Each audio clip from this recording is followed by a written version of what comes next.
Welcome to another episode of the Bark Brigade podcast by Dogazilla magazine. Thanks so much for having me back. Okay, so picture this. You are sitting on your living room rug right now, and your dog is just sitting there. They are panting, their tongue is hanging out, and they are giving you this ridiculous, just wide-eyed, goofy grin. Oh, yeah. The classic derp face. We all know it. Right, and you chuckle. You think they're just being silly or maybe a little derpy, like you said. Totally. But what if that specific silly face is actually like a piece of highly advanced biological technology? It sounds crazy when you say it like that, but yes. I mean, what if you were looking at an absolute masterclass in neurochemical hacking? Yeah, an intricate system of nonverbal communication. Exactly. Something actively refined over tens of thousands of years, specifically designed to bypass your logical brain and literally force you to smile. Yeah, that's exactly what it is. So today, our mission is to embark on a deep dive into an amazing article by Simon Tracy. Yes. Dogs making funny faces. Charming, quirky behaviors. Right. We are going to explore the evolutionary history, the hard neurobiology, and the behavioral psychology behind those quirky canine expressions. This is going to be a fun one.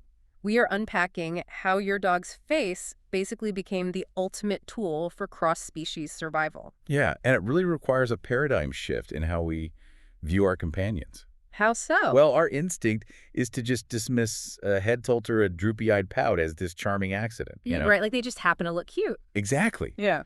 But when you synthesize the evolutionary biology and the history of domestication from the sources we have, you uncover this incredibly advanced nonverbal communication network. Wow. Dogs have literally co-evolved with humans. So it wasn't an accident? Not at all. Yeah. Their facial expressions were physically and neurologically sculpted by the absolute necessity to connect with us. To get us to take care of them. Exactly. To elicit resources from us and to secure a place by our ancestral fires. I mean, this is a language millennia in the making. Okay, let's unpack this. It is like our dogs spent thousands of years studying us just to learn how to make us smile. That is a perfect way to phrase it, actually. I mean, to really grasp why they make these faces, we have to rewind the clock, right? Back to the very beginnings of domestication. No, we do. The capability of a dog to communicate via facial microexpressions, it's tied completely to their divergence from wolves. Right, because wolves don't really do that. No, they don't. Dogs had to adapt to an entirely new environment. And that environment was, well, us. Human beings. Right. If we look at the origins of the human-canine relationship, Yeah. we're observing this really unique biological convergence. Okay.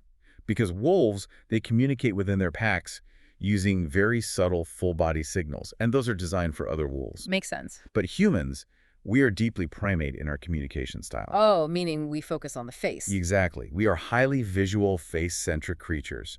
We rely on these microscopic shifts in facial muscles to gauge intent and empathy and threat. Okay, so the proto-dogs that hung around early humans. Yes, the ones that successfully integrated into early human settlements were the ones whose physical mutations allowed them to mimic or trigger human emotional responses. Wow. They essentially developed an expressive vocabulary that resonated directly with our primate brains. So the evolutionary advantage went directly to the dog that could produce a face we could instantly read and relate to. Without question. I mean, this exploits a fundamental human psychological trait, which is anthropomorphism. Oh, right. Where we put human traits on animals. Right. We are hardwired with a theory of mind that desperately wants to attribute human intentions and human emotions to non-human entities. So when a dog pulls its lips back in a relaxed pan. Or, raises an eyebrow. Right. Our brain immediately maps our own emotional vocabulary onto that physical movement. We see a smile. Yes, we perceive a smile or we see a guilty look. And that anthropomorphism acts as the mechanism that amplifies the bond. Exactly. It creates this joyful emotional rapport where the human feels seen and understood by the animal. And that rapport changes everything. I mean, it is the difference between owning an animal and having a real companion. Absolutely. Think about it. You come home exhausted, the world is heavy, and your dog shoots you this bewildered, tilted head look. And your mood instantly shifts. You laugh. That shared experience isn't just noise. It is a dialogue denoting joy, excitement, or confusion. It shifts the entire dynamic in a home. But if we want to actually decode this facial language accurately, we can't just look at the face in a vacuum, right? No. Not at all. That is a huge mistake people make. We have to contextualize it within the entire physical sentence of their body language. Yes, precisely. And I guess that starts with the most famous canine communicator, the tail. Oh, the tail is arguably the most misinterpreted appendage in the animal kingdom. Wait, really? Oh, absolutely. A wagging tail does not universally equate to a happy dog. I feel like that is going to blow some people's minds. It is a really dangerous misconception, honestly. Yeah. The tail serves as an emotional barometer. Yeah.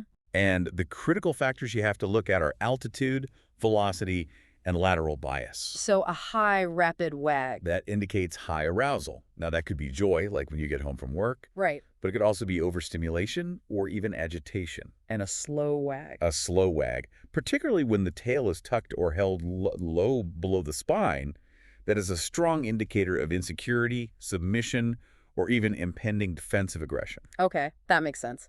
But the mechanics of it are incredibly precise. In this deep dive, reading the source material, I was completely blown away by the lateral bias. It is fascinating, isn't it? The idea that dogs wag their tails to the right when they feel positive and to the left when they feel negative. How does that even work on a physiological level? So the mechanism at play here is lateralization of brain function. Which humans share, right? We do, yeah. The left hemisphere of a dog's brain is associated with positive, approach-oriented emotions. Like seeing their owner or getting a favorite toy. Exactly. And because the left hemisphere controls the right side of the body, the tail naturally biases to the right. Oh, wow. Conversely, the right hemisphere processes negative, withdrawal-oriented emotions. So like fear. Or encountering a dominant, unfamiliar dog. Right. And that neural activity manifests as a left-leaning wag. That is just brilliant. It is like a visible readout of their internal neurochemistry. It really is. So we have this highly sophisticated emotional metronome attached to their spine. And then we have the ears. Yes, the ears are crucial. Correct. Forward-pointing ears acting like satellite dishes for curiosity, right?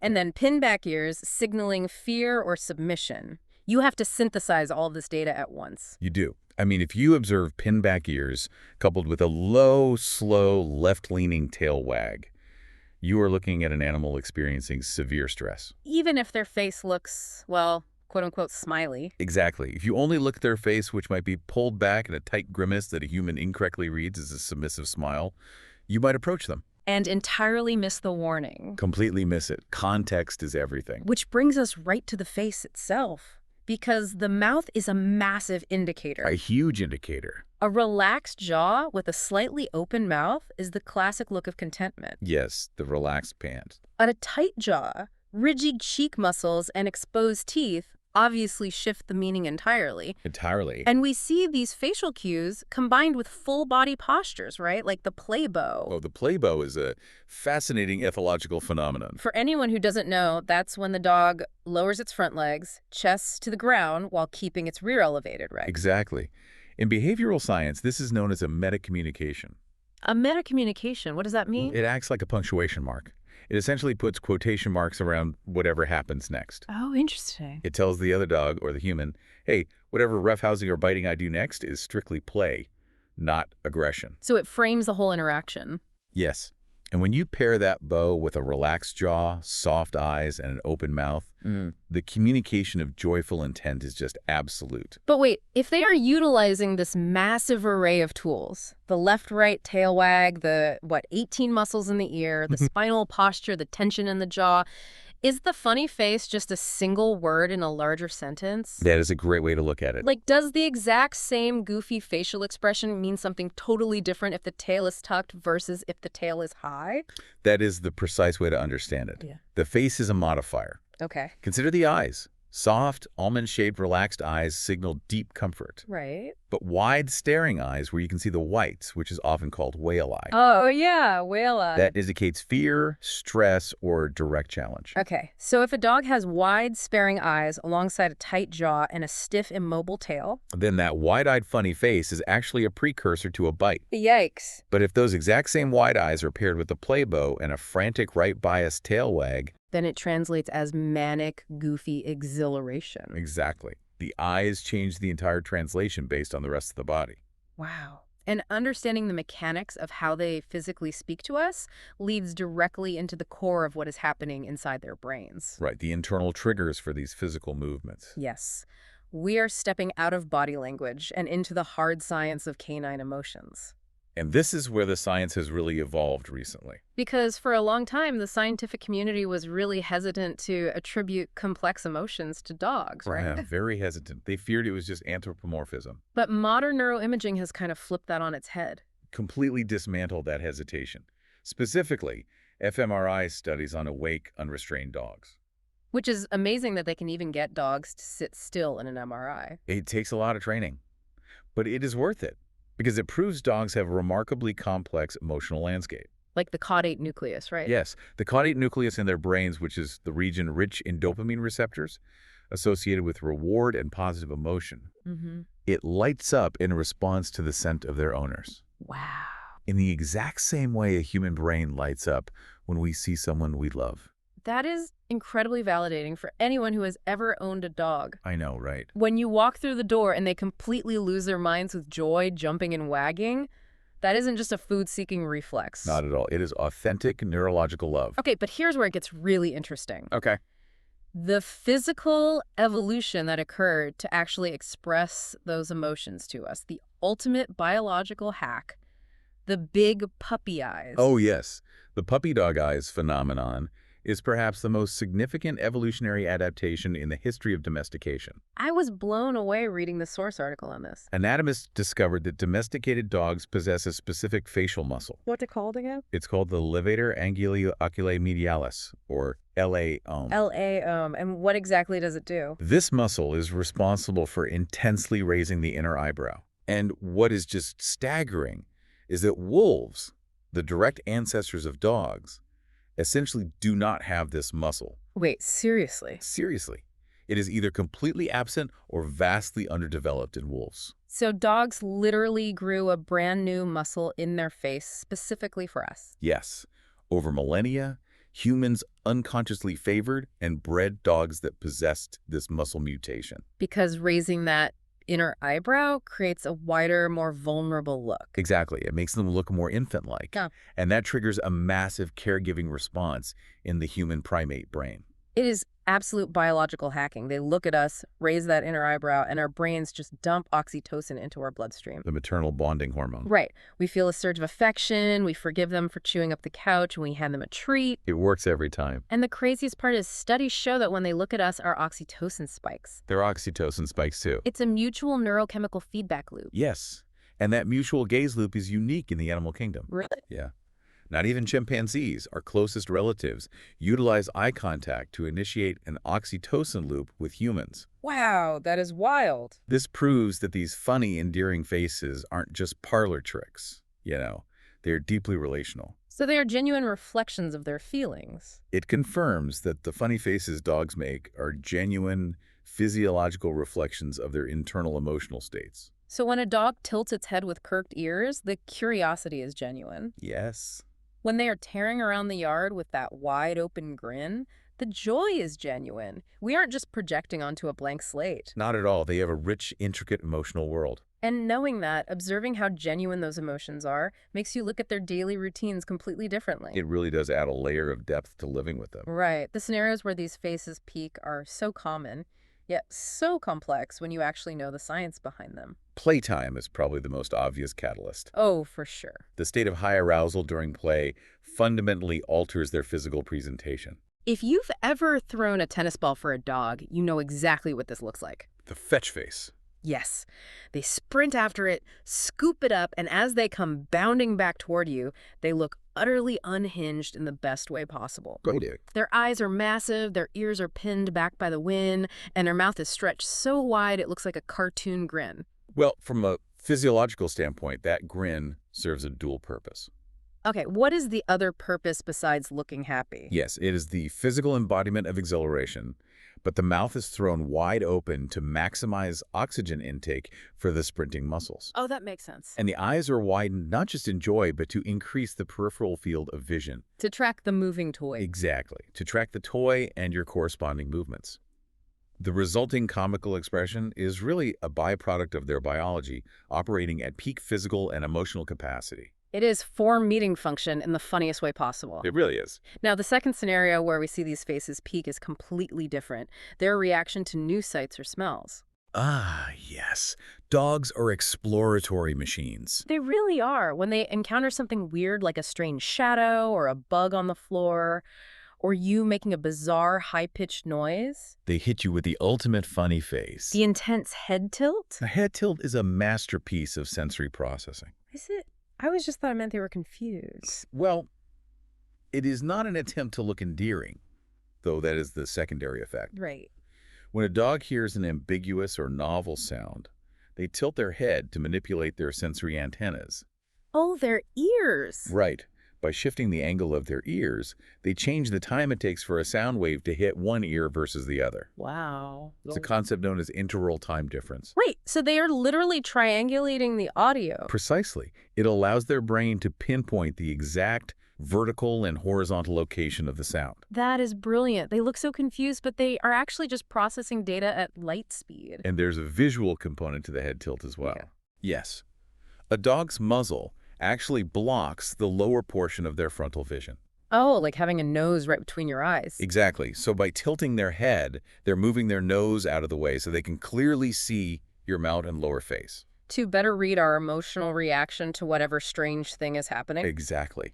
That bewildered, adorable head tilt is actually a state of intense, hyper-focused sensory calculation. Wow. Okay, so we have peak arousal during play and peak focus during the head tilt. Let's contrast that with the third scenario. Deep relaxation. Yes. When a dog is completely at rest in their own home. The physiology here shifts entirely, right? It does. It shifts from the sympathetic nervous system, which is the fight, flight, or play response, into the parasympathetic nervous system. The rest and digest state. Exactly. You see them sprawled out in a sunbeam on the rug. The tension entirely leaves their body. Their facial muscles go completely slack. The jaw drops, and because there is no tension holding it in, the tongue just lolls out the side of their mouth onto the floor. And their eyes roll back a little bit. It's hilariously ungraceful. This is the canine equivalent of unbuttoning your pants after a huge Thanksgiving dinner. That is a very accurate analogy. It's total unguarded comfort. And that lack of muscular tension is a profound indicator of environmental security. Because in the wild, they wouldn't do that. Right. In the wild, an animal must maintain a baseline level of muscular readiness to respond to threats. To run or fight. Exactly. So when a dog allows its facial muscles to go completely flaccid, exposing its belly, letting its tongue hang out, it is communicating an absolute absence of fear. biologically it signifies complete trust in you and the environment you provide. That is actually really beautiful. We get to witness this silent dialogue constantly. The dog experiences an emotion, makes a face, and we react. It is a constant loop. Yeah, this emotional mirroring is an incredible closed-loop system. Yeah. We feel joy, they read our micro-expressions and feel joy, they express it through a goofy face. Which makes us laugh. Which makes them happier. It's a perpetual engine of affection. It really is a dynamic system. But from a human psychology standpoint, why do we actually find it funny? That is a great question. Objectively, it's just a canine manipulating muscle tissue. Why does a dog giving us side-eye make us laugh out loud? The psychology of humor relies heavily on the incongruity theory. Okay, what is that? Humor arises when our brains encounter something that violates our expectations but turns out to be harmless. Oh, like a benign violation. Exactly. We have a baseline expectation of how a dog should look, right?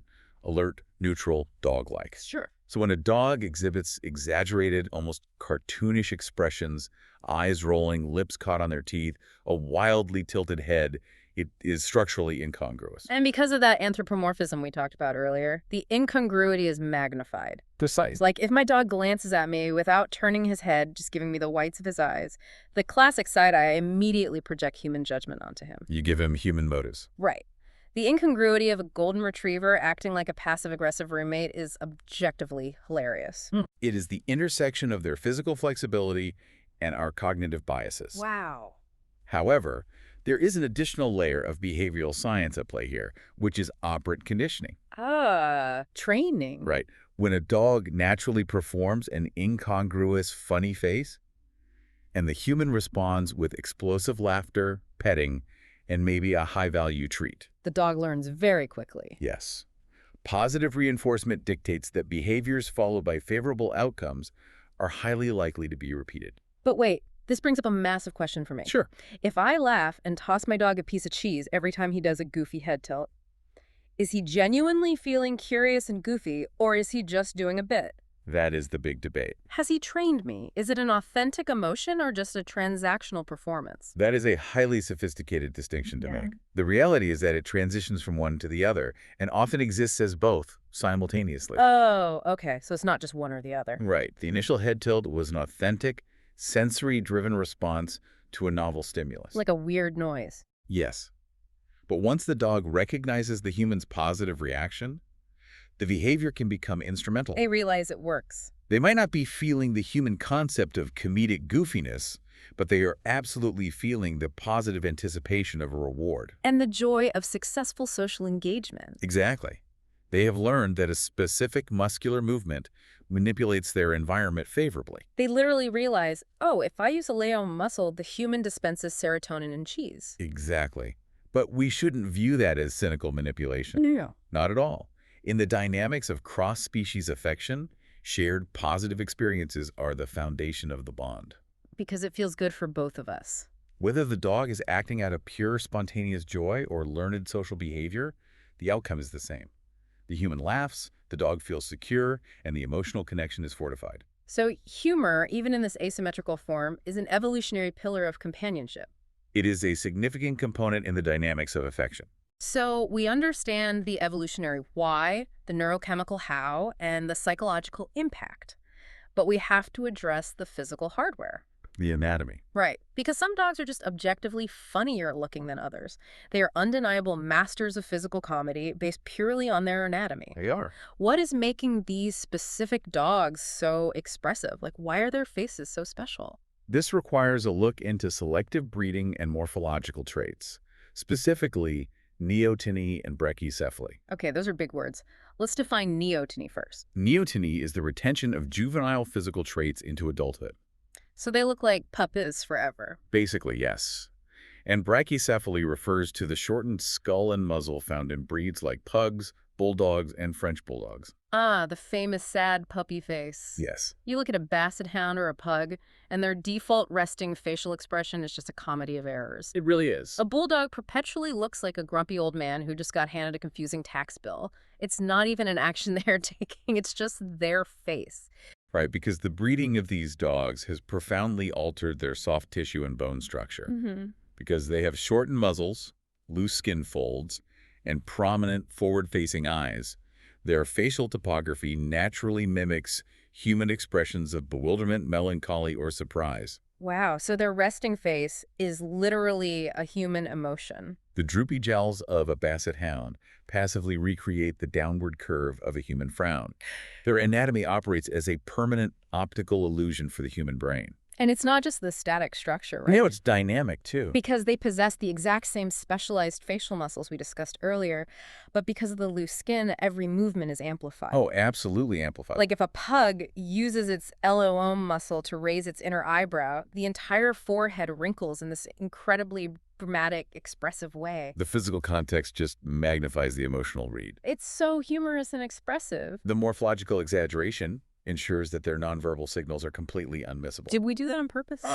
Scientists theorize that humans unconsciously selected for these traits because they constantly stimulated our caregiving instincts. So we bred them to be needier looking. We bred them to visually broadcast their dependence and their emotions. That is fascinating. When these dogs are engaged in play, their loose features bounce and stretch, creating visual representations of carefree behavior that are irresistible to the human eye.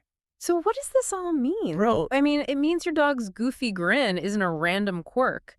It is the culmination of structural genetics, sophisticated muscle mechanics, neurochemical oxytocin loops, and millennia of behavioral adaptation. All working in concert. All working together to keep you emotionally attached to them. It is the most beautiful symbiotic survival strategy on the planet. It really is a marvel of evolution. But armed with the science, the anatomy, and the history, how should we actually apply this knowledge to our daily lives? The application of this knowledge is profound, really. How so? When you understand the mechanics, you can lean into the mystery of your dog's humor and emotional life with a completely new level of empathy. You no longer just see a cute face. No, you see data. You see communication. You become fluent in their language. Exactly.